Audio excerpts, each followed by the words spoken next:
السلام علیکم ورحمۃ اللہ وبرکاتہ۔ محترم و مکرم دوستوں اور پردہ نشین ماں اور بہنیں، ایک سوال بہت مرتبہ ہم لوگوں کے ذہن میں آتا ہے اور اس کا جواب انشاءاللہ آج دینے جا رہا ہوں۔ سوال یہ ہے کہ حافظ کسے کہتے ہیں، عالم کسے کہتے ہیں یا مفتی کسے کہتے ہیں، اور علمی مرتبے کے اعتبار سے کون زیادہ رتبے والا ہے، علمی بیس پر کون زیادہ مرتبے والا ہے۔ کیا حافظ سب سے زیادہ اونچا ہوتا ہے علم کے حساب سے، یا عالم ہوتا ہے، یا مفتی ہوتا ہے؟ ان تینوں سوالوں کے جوابات الحمدللہ آج دینے جا رہا ہوں، اور ایک بہت بڑے مسئلے کا حل، کیونکہ لوگ ہمیشہ سنتے آتے ہیں کہ بھئی فلاں کا لڑکا حافظ بن گیا، فلاں کا لڑکا عالم بن گیا، فلاں کا لڑکا مفتی بن گیا۔ چونکہ ہمیں پتہ نہیں ہوتا تو ہم اتنی زیادہ خوشی کا اظہار نہیں کر پاتے۔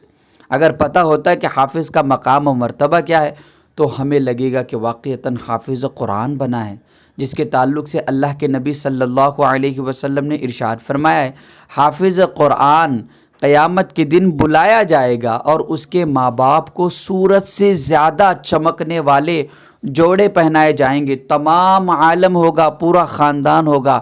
10-15 لوگوں کے سامنے اگر ہماری تعریف کی جائے تو ہم پھولے نہیں سماتے۔ ہمیں ایسا لگتا ہے کہ ساری کائنات ہمیں مل گئی، ساری دولت ہمیں مل گئی، ساری دنیا کے سامنے معزز شخصیات ہوں گے، بڑے بڑے لوگ ہوں گے، سادہ نیکیاں کرنے والے لوگ، سجدوں میں گرنے والے لوگ، اللہ کے سامنے گڑ گڑانے والے لوگ، آنسو بہانے والے لوگ، دوسروں کے بارے میں اچھا سوچنے والے لوگ، یہ ساری کائنات وہاں پہ موجود ہوگی۔ ان کے سامنے حافظ قرآن کے ماں باپ کو سورج سے زیادہ چمکنے والے جوڑے پہنائے جائیں گے۔ یہ ان کا اکرام ہوگا، ان کی تعظیم ہوگی کہ آپ کا لڑکا حافظ قرآن تھا۔ اور حافظ قرآن کے بارے میں اللہ کے نبی نے ایک اور حدیث ارشاد فرمائی ہے، فرماتے ہیں آقا کریم صلی اللہ علیہ وسلم کہ حافظ قرآن کو قیامت کے دن یہ کہا جائے گا کہ قرآن کو پڑھتا جا اور جنت کی سیڑھیوں پر چڑھتا جا، بس تیرا مقام، تیری منزل وہیں ہوگی جہاں پہ تو ٹھہرے گا، جہاں پہ تو رکے گا۔ وہ جنت کے درجات کو پڑھتا جائے گا، بسم اللہ الرحمن الرحیم، الف لام میم، ایک سیڑھی چڑھے گا، ذالک الکتاب لا ریب فیہ، اس طرح سے جب تک وہ رکے گا نہیں، یعنی من الجنت والناس، جہاں کہیں وہ رکے گا وہیں پر اس کا مقام ہوگا۔ سوچنے کی بات ہے کہ حافظ قرآن کہتے کسے ہے؟ کیونکہ ہمیں پتہ نہیں ہے تو ہم لائٹ لے لیتے ہیں کہ حافظ تو بنا ہے۔ ایسا نہیں، حافظ بنا ہے یعنی پورے قرآن کو اس نے یاد کیا ہے، وہ قرآن جو انسانوں کی رہنمائی کے لیے اتارا گیا۔ 23 سال کا عرصہ لگا ہے قرآن کو نازل ہونے میں، 2-3 سال نہیں، پورے 23 سال کا عرصہ لگا ہے، 23 ایئرز۔ قرآن ضرورت کے مطابق اترتا گیا، مسئلوں کا حل ہے قرآن، مصیبتوں میں راحت ہے قرآن، دلوں کا سکون ہے قرآن۔ تو 23 سال میں نازل ہونے والا قرآن، جس شخص نے اس کو ازبر یاد کر لیا ہو اس کو حافظ قرآن کہتے ہیں، اور انہی کے پیچھے ہم الحمدللہ تراویحیں بھی پڑھتے ہیں۔ تو یہ ہو گئے حافظ قرآن کا مسئلہ حل۔ اب میں بتاتا ہوں عالم دین کسے کہتے ہیں۔ ایک عالم قوم کی رہنمائی کے لیے کافی ہوتا ہے، ایک عالم کا مر جانا پوری بستی کے مر جانے کے برابر ہوتا ہے۔ اور اللہ کے نبی صلی اللہ علیہ وسلم نے ارشاد فرمایا، العلماء ورثۃ الانبیاء، علماء ہے یہ نبیوں کے وارث ہوتے ہیں۔ علماء کا مقام اسلام میں بہت زیادہ بلند ہے کہ عالم اپنے آپ میں ایک پورا کا پورا اسلام ہوتا ہے۔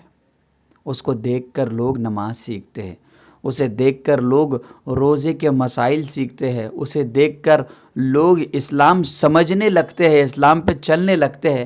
وہ ہوتا ہے عالم۔ اور عالم وہ قرآن کریم کو پڑھتا بھی ہے، قرآن کریم کو سمجھتا بھی ہے، ایک اسٹیپ آگے ہوتا ہے وہ حافظ قرآن سے۔ حافظ قرآن صرف قرآن کو پڑھتے ہیں، یاد کر لیتے ہیں۔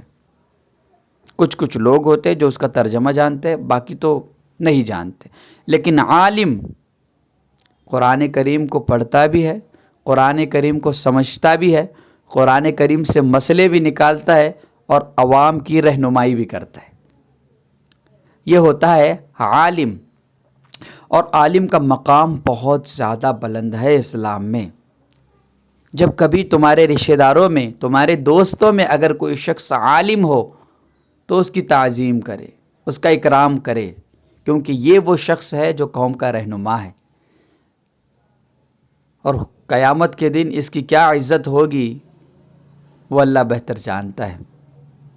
کیا کن انعامات سے ان کو نوازا جائے گا، اللہ اکبر، جو میں اور آپ بیان نہیں کر سکتے۔ علماء نبی کے وارث ہوتے ہیں اور علم ان کی وراثت ہوتی ہے۔ سوچئے اس شخص کا مقام کیا ہوگا جس کو نبی نے یہ کہا ہو کہ یہ نبیوں کے وارث ہے، اور ہماری جو وراثت ہے علم وہ ہم انہیں دے کر جا رہے ہیں۔ تو یہ عالم دین کا رتبہ ہے، مقام ہے، مرتبہ ہے، تو علماء کی عزت ضرور کرے۔ علماء بارہا فرماتے ہیں کہ علماء کے خلاف کبھی اپنی زبان کو گندا نہ کرے، علماء کے کردار کو کبھی بھی ٹارگٹ نہ کرے، ان کو ذلیل نہ کرے، کیونکہ یہ اس بات کی علامت ہے کہ اس شخص کو مرتے وقت کلمہ نصیب نہیں ہوگا۔ اب علماء کے اپنے تجربات ہیں، انہوں نے زندگیاں گزاری ہے، کتابوں میں حدیثوں کو انہوں نے پڑھا ہے، تو اپنی بات رکھ رہے ہیں لوگوں کے سامنے۔ ہمیں یہ کوشش کرنی چاہیے کہ عالم بہرحال جیسا بھی ہو اس کے خلاف اپنی زبان گندی نہ کرے، کیونکہ وہ ہر اعتبار سے، مرتبے میں ہو، رتبے میں ہو، نمازوں میں ہو، قرات میں ہو، قرآن کو سمجھنے کے اعتبار سے ہو، ہر اعتبار سے ہم تمام لوگوں سے افضل ہے۔ عالم کا ایک مسئلہ حل کرنا ایک عابد کا ساری رات نماز پڑھنا برابر ہے۔ تو عالم کا مقام بلند ہے۔ اب بڑھتے ہیں تیسرے سٹیپ کی طرف کہ مفتی کسے کہتے ہیں۔ مفتی وہ ہوتا ہے جو لوگوں کے مسئلوں کو حل کرے قرآن و حدیث کے ذریعے۔ عالم میں اور مفتی میں زیادہ فرق نہیں ہوتا، بٹ یہ فرق ہوتا ہے کہ مفتی جو ہوتا ہے وہ ڈائریکٹ مسئلہ بیان کر سکتا ہے قرآن و حدیث کے ذریعے، اور ڈائریکٹ وہ فتویٰ دے سکتا ہے کیونکہ اس کو یہ اتھارٹی مل جاتی ہے۔ حالانکہ عالم کو بھی ہوتی ہے، بٹ اس کا ایک الگ سے کورس ہوتا ہے، 1 سال کا، 2 سال کا، وہ لوگ کرتے ہیں جو مفتی بن چکے ہیں۔ مفتیانی کرام کا مقام و مرتبہ بہت زیادہ بلند ہے، کیونکہ یہی لوگ ہیں جنہوں نے صاف ستھرے الفاظوں میں اسلام کو ہم تک پہنچایا ہے۔ نکاح کے مسائل ہو، روزے کے مسائل ہو، حج کے مسائل ہو، زکوٰۃ کے مسائل ہو، بزنس کے مسائل ہو، شیئر مارکیٹ ہو، کتنا ہی زیادہ ہارڈ مسئلہ کیوں نہ ہو، یہ قرآن و حدیث کے مطابق آپ کو مسئلہ واضح انداز میں سمجھا دیتے ہیں کہ قرآن یہ کہتا ہے، حدیث یہ کہتی ہے۔ عالم بھی بیان کر سکتا ہے ان چیزوں کو، ایسا نہیں ہے، لیکن یہ لوگ 7-8 سال عالم بننے کے بعد مفتی کے 2 سال یا 1 سال کا کورس کرتے ہیں، تو ان کو یہ اتھارٹی، ان کو یہ اجازت مل جاتی ہے کہ اب وہ فتویٰ دے سکتے ہیں۔